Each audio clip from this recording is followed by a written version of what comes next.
एते रास्ता आपण माने देइछंती रास्ता भल करबा को मते तो दुख लगुची कटक संबलपुर रास्ताटा बोले 10 वर्ष है चलुची 10 वर्ष है चलुची तापर आम आरंभ करूँ बिजु एक्सप्रेस वे एटा तो पुराना रास्ता को उन्नति करिबार तिला कटक रु संबलपुर रास्ता नुआ रास्ता बिजु एक्सप्रेस वे रे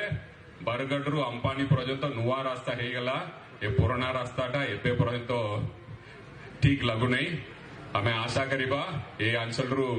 केंद्रीय मंत्री अछंती आशा करिबा और विलंब ना करी ए रास्ता के ठीक ठाक करिबा पे आमे आशा करिबा मु जानिबा पाइली सेमने समस्त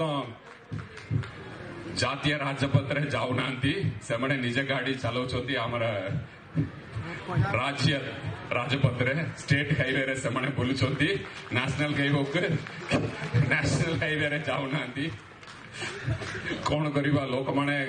हैरान रे होचंती मु अनुरोध करिबी हमरा केंद्र मंत्री माननीय केंद्र मंत्री की विनम्र अनुरोध करिबी